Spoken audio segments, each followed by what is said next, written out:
사랑하는 하나님 아버지 감사합니다. 오늘도 하나님의 살아계신 생명의 말씀을 대변케 하게 해주심에 진심으로 감사를 드립니다. 지금이 곧 회개와 구원의 날임을 다시 한번 깨달으며 그리스도의 죄사함의 은혜를 감사하고 믿음 가운데 복음을 증거하며 죽게 헌신하는 하나님의 복된 성도의 삶이 될 수 있도록 변화의 역사, 성화의 역사 주님 이 시간 허락하여 주시옵소서. 예수 그리스도의 이름으로 간절히 기도드립니다. 아멘. 우리 텍사스 출신의 우리 대통령이신 그 조지 W 부시 아들 대통령께서 2001년에 No Child Left Behind, 어느 한 아이도 뒤로 남겨둘 수가 없다, 처지게 할 수 없다라는 유명한 교육 정책에 사인을 하고 이제 교육 정책을 활성화를 시키기를 원했습니다. 당시만 해도 미국의 고등학교를 졸업한 분들이 이 책을 읽지를 못하고 또 이 수학에 있어서의 기본적인 산수도 하지 못하는 그러한 일 가운데 특별히 그 영부인께서 도서관학과를 나오셨는데 문맹률 퇴치와 그리고 기본적인 사람이 살아가는 그 기초 상식에 관련되어 있는 사람됨에 어떤 아이도 뒤로 남겨주지 않겠다는 좋은 교육 정책이 이때 생겨지게 되었습니다. 그래서 학교마다 표준 시험을 치르게 되고 또 공립학교가 제 기능을 하지 못하게 되면 이제 차터 스쿨을 만들어서 아이들이 그 가운데 공부를 할 수 있도록 교육 수준을 향상시키기 위한 노력을 했습니다. 그런데 2007년도까지 여기에 대한 열매가 없고 오히려 학교가 불평등화되게 되며 여러 가지 문제들이 많이 있게 되면서 이 정책에 많은 수정이 있고 또 지금은 오히려 한국의 교육제도, 한국은 교육 지옥이라고 알고 있었는데 미국의 입장에서는 너무 좋은 스코어를 내기 때문에 한국의 교육 시스템을 도입해야 된다는 그러한 말도 정책안도 요즘 많이 나오고 있다고 합니다. No Child Left Behind, 너무나 좋은 정치적인 구호이지만 오늘날 많은 아이들이 뒤에 처져 있는 것을 우리가 볼 수 있습니다. 또한 일주일에 2번씩이나 미국에서는 지금도 총기 사건이 학교에 관련되어 나오고 있기 때문에 많은 아이들이 총기 사고로 죽는 이러한 일 가운데 특별히 텍사스와 플로리다 같은 데에서는 교사들이 이제 무장을 하게 되고 아이들이 테러리스트가 들어오게 되었으면 어떻게 할 것인가 1단계, 2단계, 3단계 일단 마셜이 막습니다. 선생님이 막습니다. 그리고 아이들도 대처할 수 있는 이러한 비상훈련을 이번 학기부터 전체적으로 실시한다고 합니다. 교육 표준은 고사하고 오히려 아이들의 생명까지도 책임을 지지 못하는 그러한 사회가 아이들이 학교를 갔을 때 안전하게 돌아오라는 말이 인사가 될 만큼 지금 우리는 어려운 난국에 아이들에 대한 그러한 어려운 시국에 있게 되는 것입니다. 출애굽기를 보게 되면 하나님께서 완전하게 구원을 하시는 단계적인 구원의 사역들이 말씀을 통해 애굽에게는 재앙으로 이스라엘 백성들에게는 구원으로 나타나는 것을 볼 수가 있습니다. 8번째 재앙으로 하나님께서는 메뚜기를 보내주시게 되는 것이죠. 메뚜기 때가 일어나므로 말미암아 채소가 없어지게 되고 먹을 것이 없어지게 됨으로 말미암아 바로의 신하들까지도 전에는 마술을 빌려서 사람들의 눈속임 가운데 바로가 참신임을 착각하도록 만들었던 그들이 이제는 바로에게 잘못을 이렇게 직언을 하고 있습니다. 어느 때까지 이 사람이 우리의 함정이 되리이까? 그 사람들을 보내어 그들의 하나님 여호와를 섬기게 하소서. 왕은 아직도 애굽이 망한 줄을 알지 못하시나이까? 메뚜기 떼로 말미암아 많은 사람들이 고충을 겪게 되면서 생명의 위협을 느껴 바로에게 직언을 하게 된 것입니다. 유엔의 FAO라는 Food Agricultural Organization이라는 단체가 있습니다. 여기에서 이 메뚜기를 오늘날의 농업에 있어서 가장 큰 천적으로 꼽고 있다고 합니다. 1톤에 해당하는 메뚜기들이 함께 움직이게 되는데 1톤에서 100톤의 그 많은 메뚜기 떼들이 그 개인적인 농사뿐만 아니라 국가의 경제를 흔드는 일을 하게 된다고 합니다. 그래서 메뚜기 떼가 이 1톤이 하루 지나가게 되면 2,500명이 먹어야 되는 음식이 다 없어지게 되는 그러한 일이 있게 되는 것이죠. 위에 사진은 유타에서 있었던 메뚜기 떼를 몰아내는 그러한 그 일을 하는 것입니다. 1847년도에 유타로부터 시작한 메뚜기 떼가 캘리포니아까지 번지게 되면서 그해에 그 식물의 가격들이 우리가 먹는 채소의 가격이 3배로 오르는 일이 있었다고 합니다. 지금도 이 하나님의 메뚜기를 향한 그 심판의 도구는 지금도 사람들에게 위험이 될 만한 매우 위험한 것이었다는 것입니다. 그러나 바로는 이러한 신하들의 직언에도 불구하고 백성들이 음식이 없어 죽어감에도 불구하고 회개하지 않고 끝까지 하나님 앞에 완악한 마음으로 백성을 보내주지 않습니다. 이때 하나님께서 9번째 재앙으로 빛과 어두움의 광명과 흑암의 그 기적과 심판을 보내주시게 됩니다. 21절에 보면 모세에게 하나님이 이렇게 말씀하십니다. 하늘을 향하여 내 손을 내밀게 되면 하늘의 흑암이 그 가운데 있게 된다는 것입니다. 오늘 본문의 흑암이라는 단어, 어두움이라는 단어로 해석할 수 있는 이 단어는 더듬을 만한 흑암이다라고 해석이 되어 있습니다. 많은 성경학자는 이것을 함신이라고 불리우는 2006년도에 지금 사진에 나와 있는 모래 폭풍의 흑암과 같은 것을 말하게 됩니다. 지금도 그 사하라를 비롯한 그곳에 있는 많은 모래 폭풍들이 한꺼번에 일어나서 도시 가운데 덮여지게 되면 어두움이 있게 된다고 합니다.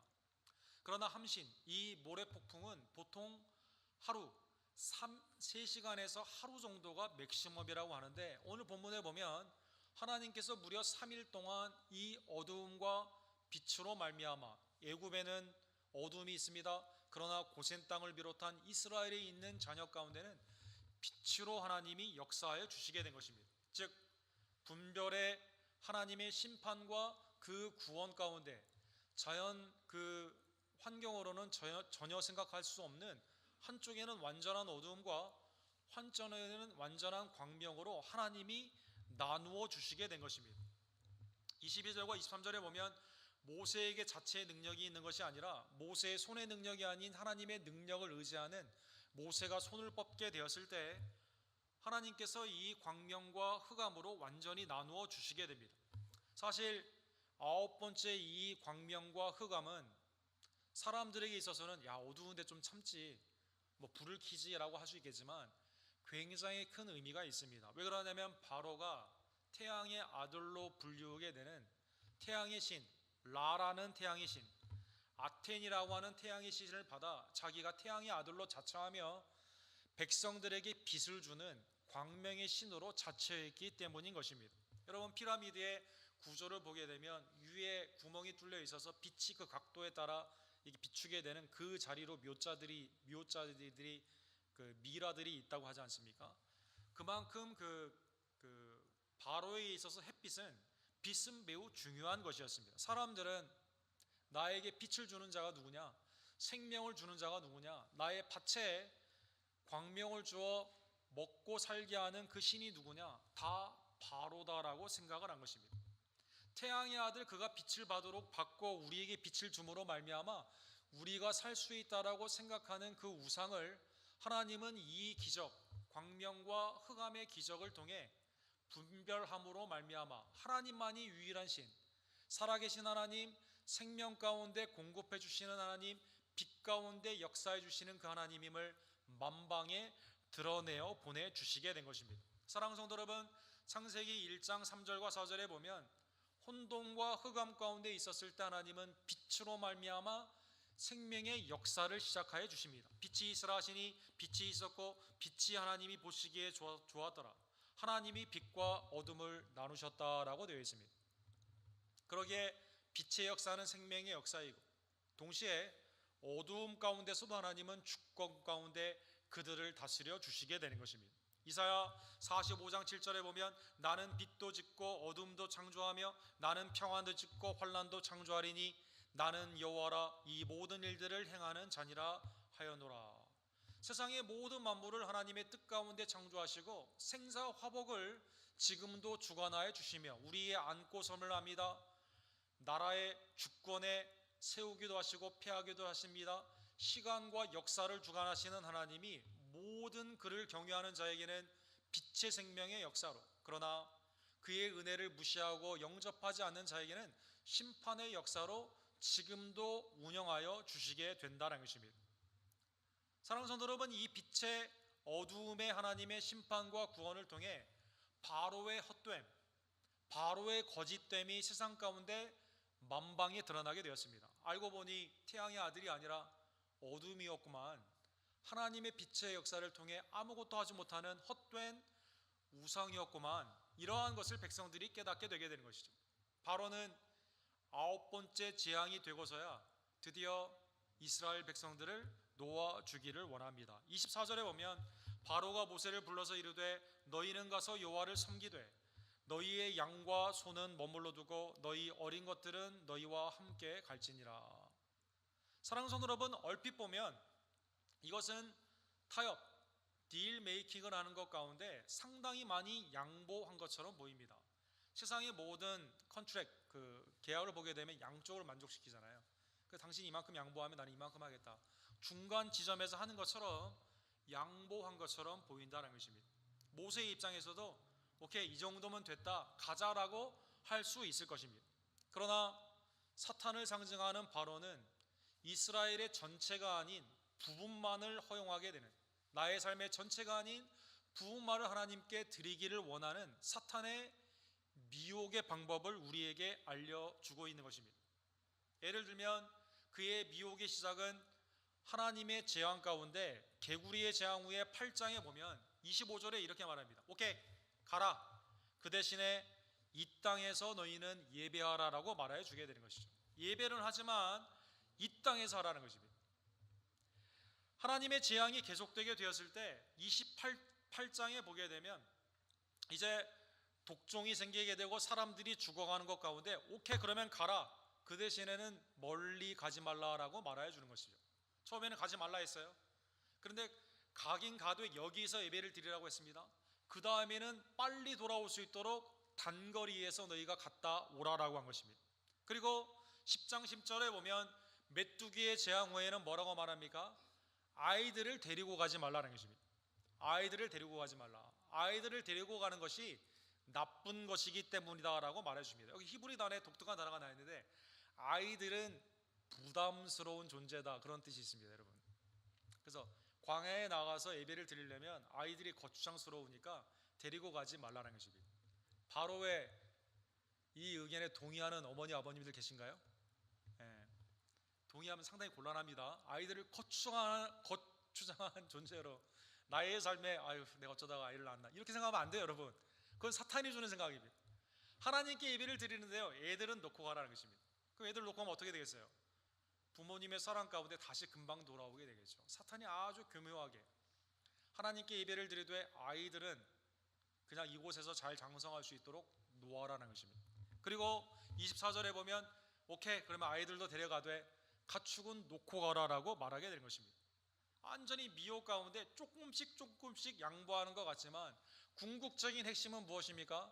전적으로 하나님 앞에 나의 삶을 드리지 못하는, 하나님의 공동체가 전적으로 나아가지 못하도록 사탄이 교묘하게 이렇게 하나님의 사람들의 마음을 교묘하게 미혹하고 있는 것입니다. 그러면 모세는 여기에 대해 어떻게 말했을까요? 모세가 야, 여기까지만 해도 그래도 잘 왔다, 그럼 여기서 끝이다, 그러면 가축은 놓고 우리만 가자 라고 하지 않고요, 사랑하는 성도 여러분, 월터 카이저는 구약에 나오는 말씀 중에 이 말씀이 가장 멋진 말씀이다, 모세의 아주 담대한 말씀이다, 이렇게 말하고 있습니다. 우리 25절과 26절 우리의 신앙으로 함께 같이 읽도록 하겠습니다. 모세가 이르되 왕이라도 우리 하나님 여호와께 드릴 제사와 번제물을 우리에게 주어야겠고 우리의 가축도 우리와 함께 가고 한 마리도 남길 수 없으니. 사랑하는 성도 여러분, 얼마나 정말 멋진 말입니까? 한 마리도 안 남기고 다 데리고 가겠다는 것입니다. 또 우리는 급히 무슨 야반 도주하는 것처럼 패배자로 도망가는 게 아니라 승리자로 나가기 때문에 바로 당신 하나님 앞에 드려야 되는 번제물을 당신도 우리에게 주어야만 된다는 것입니다. 놀라운 하나님의 말씀이에요. 그렇죠? 하나님 앞에 예배를 드리기 위해 가축까지도 생각을 하고 하나님께 예배를 드리는 순전한 번제물에 대한 이미 생각을 하고요, 한 마리도 남길 수 없는 전적인 모든 이스라엘 백성들 가축을 데리고 가고자 하는 모세의 순전한 믿음의 선언이 되게 되는 것입니다. 레위기 25장 6절과 7절에 보면 하나님께서는 이스라엘 백성들에게 안식년을 허락하여 주십니다. 안식년 때는 나가서 일하지 말고 6년 동안 충분하니까 안식년은 하나님이 다 테이크케어 해주시는 거예요. 안식일, 안식년, 희년 이 법칙으로 걱정할 필요가 없습니다. 근데 안식년에 하나님이 이렇게 말씀해 주세요. 안식년의 소출은 너희가 먹을 것이니. 일하지 않았는데 안식년에 소출이 있는 거예요. 먹을 것이 있는 겁니다. 너와 내 남종과 내 여종과 내 품꾼과 너와 함께 거류하는 자들과 내 가축과 내 땅에 있는 들짐승들이 다 그 소출로 먹을 것을 삼을지니라. 안식일, 안식년, 희년은 하나님께 예배하는 날인데 이날 일하지 않더라도 하나님이 다 먹을 것을 공급하여 주십니다. 자, 이스라엘 백성들에게 먹을 것을 공급해 주십니다. 당연한 거죠, 믿는 자에게. 근데 오늘 본문에 보면 남종과 여종, 공동체에 붙어있는 가장자리에 있는 사람들에게 허락하여 주십니다. 그 다음 외국인 노동자, 품꾼들, 그리고 지나가는 여행들이나 거류민들에게, 나그네들에게 먹을 것을 공급하여 주신다는 것입니다.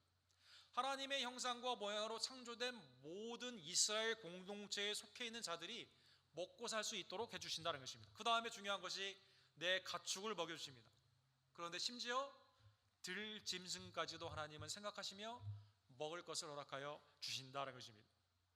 하나님의 은혜의 장중 안에 있는 우리의 삶이 나만 사는 단독의 삶이 아닌 우리의 공동체, 하나님의 공동체가 믿음 안에서 나아가게 되면 공동체에 붙어있는 사람들에게 하나님의 축복의 통로로 우리의 삶이 쓰임을 받게 되는 것입니다. 그래서 모세는 한 마리도 남겨주지 못한다. 하나님이 그것까지도 다 관리하여 주시고 그것까지도 돌봐 주시기 때문에 너에게 속한 게 아니라 하나님께 속해 있기 때문에 우리는 다 데리고 가겠다는 것입니다. 예수님을 믿는 나의 삶 가운데 나만 믿는 것이 아니라 우리의 가족, 우리의 가족과 관련되어 있는 사람, 그리고 심지어 우리의 가족에 속해 있는 모든 것이 주께 하나님께 속해 있음을 고백하며 다 데리고 나가기를 원합니다.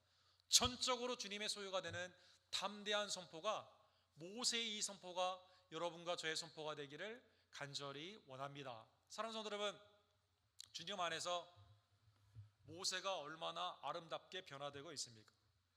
호렙산에서 모세는 출애굽기 3장 11절에 보니까 내 백성을 가게 하라, 네가 중보자로 쓰임을 받게 된다라는 하나님의 부르심과 그 사명 앞에 뭐라고 말해요? 난 못합니다 라고 말합니다. 내가 누구에게 바로가 내 말을 들을 것이며 이스라엘 백성들이 내 말을 들을 것인가?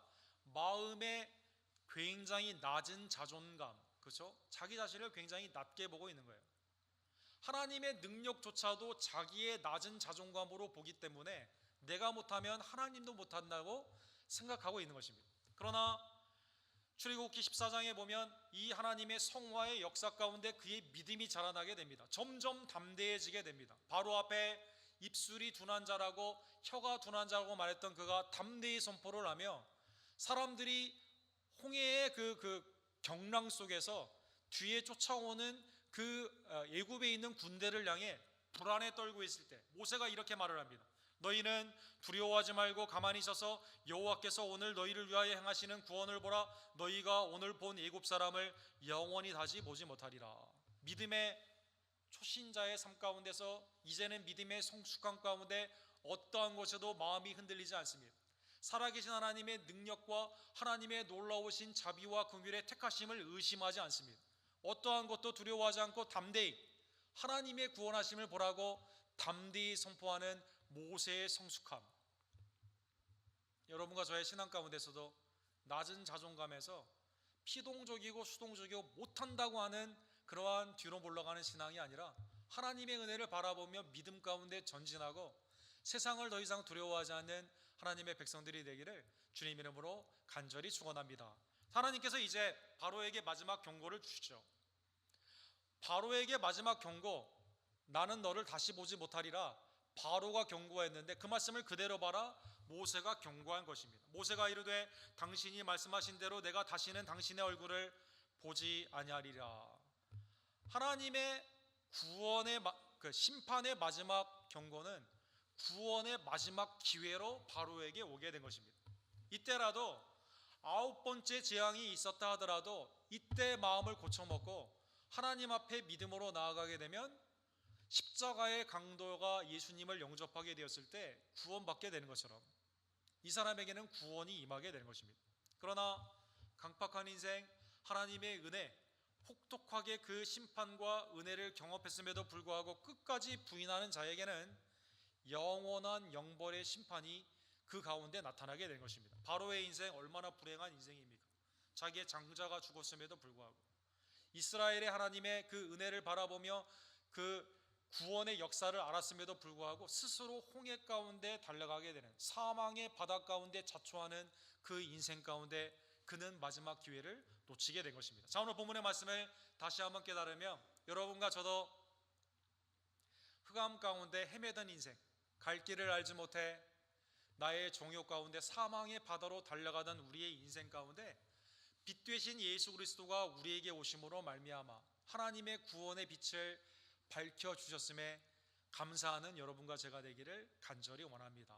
믿음으로 영안의 눈을 띄어 이제는 하나님의 나라를 바라보게 되며 육신의 정욕 가운데 아무것도 보지 못하고 헤매는 흑암의 인생이 아닌 주님의 나라와 주의 영광 가운데 빛의 자녀로 빛과 소금으로 살아가는 하나님의 은혜자가 되었음을 감사하는 여러분과 제가 되기를 간절히 원합니다. 고린도후서 4장 6절에 보면 바울 사도께서는 창세기 1장 3절과 4절의 창조의 역사를 여러분과 저의 구원의 역사로 이렇게 해석하여 주시게 됩니다. 어두운 데서 빛이 비치라 말씀하셨던 그 하나님께서 예수 그리스도의 얼굴에 있는 하나님의 영광을 아는 빛을 우리 마음에 비추셨느니라.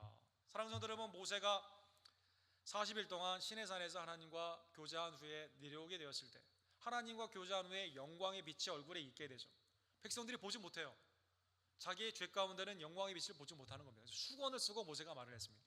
그런데 새 모세, 새 애굽에서 우리를 구원해 주신 중보자 예수 그리스도 그 영광의 빛이 여러분과 저에게 허락하여 주셔서 이제는 빛 되신 예수 그리스도와 동행하며 천성을 향해, 천국에는 밤이 없고 어둠이 없습니다.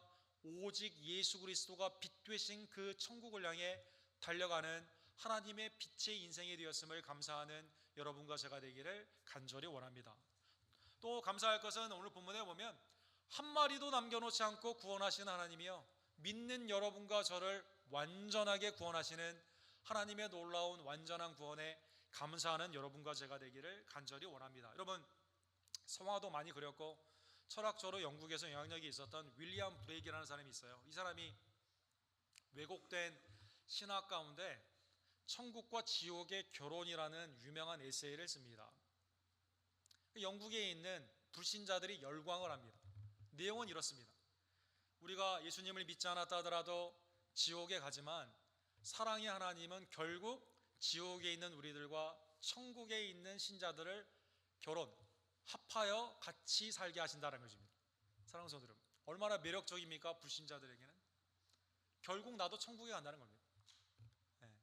영원한 지옥 영벌이 아니라 잠깐에 있는 형벌 가운데 있다가 천국에 가게 된다는 것입니다. 지옥의 한정성, 천국의 영원성 가운데 지옥이 흡수가 된다는 것입니다. 그러나 성경은 그렇게 말하고 있지 않습니다.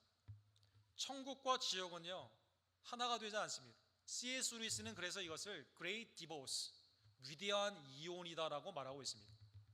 믿는 모든 자들을 하나님이 그리스도의 이름으로 구원하여 주시듯 믿지 않는 모든 자들은 영원한 심판 가운데 완전히 심판이 받게 되는 것입니다. 자색옷을 입었던 부자가 천국에 있는 나사로를 볼 수는 있지만 갈 수는 없습니다. 큰 구렁텅이 가운데 완전히 나눠져 있기 때문이다라는 것입니다. 그러기에 그리스도를 믿는 자에게 차별 없이 임하는 구원의 완전성을 믿으며 나를 구원하신 하나님 앞에 감사하는 성도들이 되기를 원합니다. 동시에 예수님을 믿지도 않으면서 천국을 갈 거라는 착각에서 벗어나 온전히 복음 가운데 사람의 선행이나 어떠한 공로가 아닌 복음 외에 다른 길이 없음을 깨달으며 믿지 않는 자에게는 순전한 복음을 온전히 증거하는 여러분과 제가 되기를 간절히 원합니다. 두 가지로 정의해 보기를 원합니다. 여러분과 저는 구원의 확신 가운데 이제 한 마리도 남겨놓지 않듯 그리스도 안에 주신 모든 믿는 자가 구원을 받음을 기뻐하며 그리스도 안에 있는 구원의 그 확증을 언제나 기억하고 감사하는 성도가 되기를 원합니다. 사도행전 13장 48절에 보면 비스니아 안디옥에 가서 사도 바울이 복음을 증거하게 되는데 희한한 경험을 하게 돼요.